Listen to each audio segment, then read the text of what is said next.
Are you yelling at your wife, getting all ticked off for reasons that you don't even know why? You won't believe what happened to me the other night when my wife asked this simple question: "Did you take out the trash today, babe?" And I wasn't angry. I was exhausted. But my response was lethal. Her face said it all. That is when I realized it's not just what you say, but how you say it, because tone builds trust or it tears it down. In this video, I'm going to share with you the 5 shifts that help me reset my tone, regulate my emotions, and love my wife the way that Jesus calls us to: gentle, strong, and full of grace. If you've ever walked away from a conversation thinking, "Why in the heck did I say this? Freaking idiot," you're not alone. Today, I'm excited to show these 5 practical shifts with you that are rooted in psychology and scripture that will transform not only your tone, but the atmosphere that you are setting in your home, even when you're tired, stressed out, and pushed to the max. Because here lies the real issue. Most men, we're not taught how to manage our emotions. We were taught to suppress them, to stuff them and bottle them deep, deep inside and never let them know. We were told to man up. But suppressing always turns into explosions. And not just for the words, it's the silence afterwards. It's the look in your wife's eye when she feels like more of an opponent than your partner. It's the way that your kids hear the slam of tone louder than the sound of your actual words. And if we got honest, it's the guilt that keeps you up at night. The thought, that wasn't who I wanted to be. Your tone becomes your trigger, and the fallout isn't an argument. It's the atmosphere of your entire home. That is why we've got to rebuild this brick by brick. And the first shift that changed everything for me was pause before you pounce. You see, not long ago, I came home from an hours and hours long day, and my wife asked me a simple question about dinner plans, and I felt my chest tighten, and I was ready to snap, but this time I caught it. I literally stepped into the pantry, closed my eyes, and took a deep breath. That pause saved me from turning a small moment into a full-blown fight. If we look at scripture, James 1:19 says, "Be quick to listen, slow to speak, and slow to anger." That pause is space for God to move before your flesh reacts. This looks like the acronym STOPP, and I'll break it down for you. The S, stop. Literally pause for a moment. Don't act, don't speak right away. Just freeze the autopilot, usual knee-jerk reaction. And then T, take a breath. Focus on slow, steady breathing. This regulates your nervous system and creates calm in your entire body. And then O, observe. Notice what's happening inside and around you. What thoughts are running through your mind? What feelings are you experiencing? What physical sensations are present? What is the situation? And then P, pull back. Put in perspective.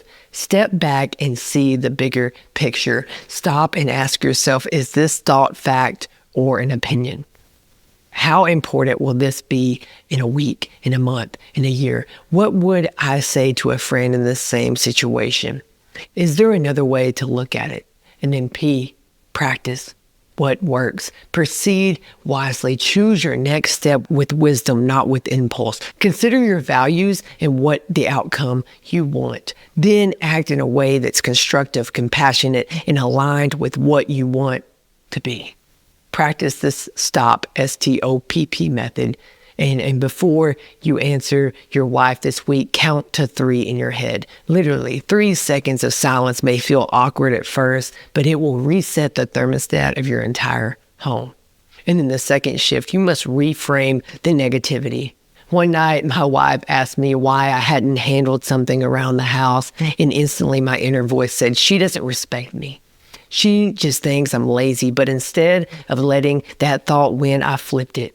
And I asked, what What I'm really feeling is unseen, not disrespected. So instead of attacking, I told her I want to feel like what I do matters. And her response was compassion, not conflict. We think of scriptures, Philippians 4:8, and it says, whether it is true, whether it is noble, and it goes on to list all these things. Think about such things. So the practice this week for this step is to catch your first thought and write it down.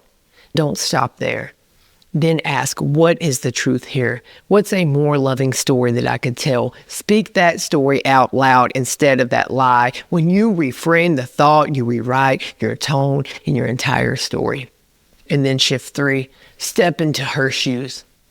I'll never forget the night I came home beyond irritated, but instead of blowing up, I paused and I thought, she's been wrangling the kids all day for that day. She's probably exhausted too. And that moment of empathy flipped the script entirely. Instead of making her my enemy, I saw her as my teammate. We see in scriptures, 1 Peter 3:5 says, husbands, be considerate as you live with your wives. When tension rises, you can pause and ask yourself, what might she be feeling right now? Say one sentence out loud that acknowledges it. I know you've had a long day too, something like that. That sentence alone can diffuse the fire. Empathy isn't weakness, bro. It is wisdom, and nothing softens your tone faster. Don't miss this. Really don't miss this. The tone builds trust or it tears it down. You can say the right thing the wrong way, and instead of building connection, you break it apart. Whoa, wait 1 minute. Slow down. Because I have some amazing, exciting news to share. I am holding in my hand the first physical proof copy of my brand new P2P, Principles to Practice journal. It's a scripture to strategy journal for men who lead. So if you were tired of drifting, reading scripture and getting inspired for a moment only to fall back into those same old toxic habits, then this is for you, because too many men stop at inspiration when God has called you to application. That is why I have created this journal. It's not a diary, it's a discipline. So for 6 months, you'll anchor to scripture, extract the principle, call yourself out in reflection, apply it to your entire life, and make one non-negotiable commitment, then close in prayer. Plus, you'll get weekly check-ins, monthly check-ins to keep you accountable and going towards becoming the man that God has called and created you to be. This isn't about filling pages. This is about forging your inner man and walking deeper with Christ. If you were ready to lead with courage at home, in your business, and in your walk with God, grab your copy now. If you go to Amazon and search the P2P, it will show up, or you can grab the link in the description. Don't you dare drift another day. God is calling you to apply these principles and walk with the person who is Jesus. And I can't wait to see what this is going to do in your life. And then that leads to our fourth shift. Anchor a calmer you. There was a season when I was a walking, talking complaint machine. I was a complaint factory. So I trained myself in that season. When I would walk through a doorway, I'd tap my chest and I'd whisper reset button.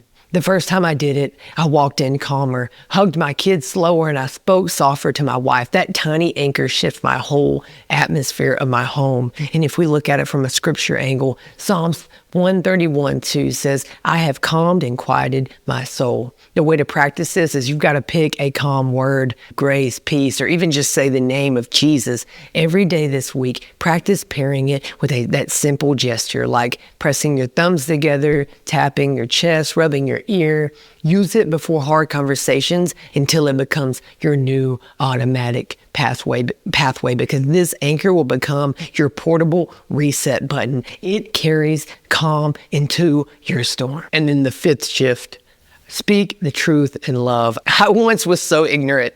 I told my wife, you never listen to me. It's like you always do this, always do that. That shut her down instantly. But then I reframed it into, I feel alone when I don't feel heard. She dropped her walls. The truth landed because the tone carried love with it. You got to shift your tone. And if we look at it from a scripture angle, Ephesians 4:15 says, speak the truth in love. And the way to practice this is before you confront her, write your sentence in this format.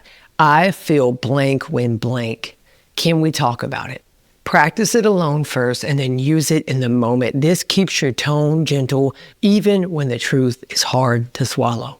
Your tone is the bridge. And when you build it gently, your words can actually land in her heart instead of bouncing off her defenses and the walls that she puts up. So let's zoom out for a moment and see what we've just built together. Pause before you pounce. So God's Spirit gets the first word, not your frustrations or your flesh. Reframe your thoughts so your mind stops leaking lies into your marriage. Step into her shoes so empathy replaces the enemy's lines and lies. Anchor a calmer you so peace becomes your reflex, not just your hope or wish. And then speak the truth in love so your words don't just bounce off of her walls, they land in her heart. Did you notice that every shift stacks another Lego? I didn't say anything, but I wanted you to see it because this is how this works. Tone isn't fixed in one big moment. It is built brick by brick. Now I want you to picture this real quick. You walk through your front door after a long day, and instead of tension, you bring peace. Instead of silence, there's safety. Instead of her bracing and your children bracing for your tone, she leans into your voice. These 5 shifts don't just change what comes out of your mouth. They change the entire atmosphere and thermostat of your home.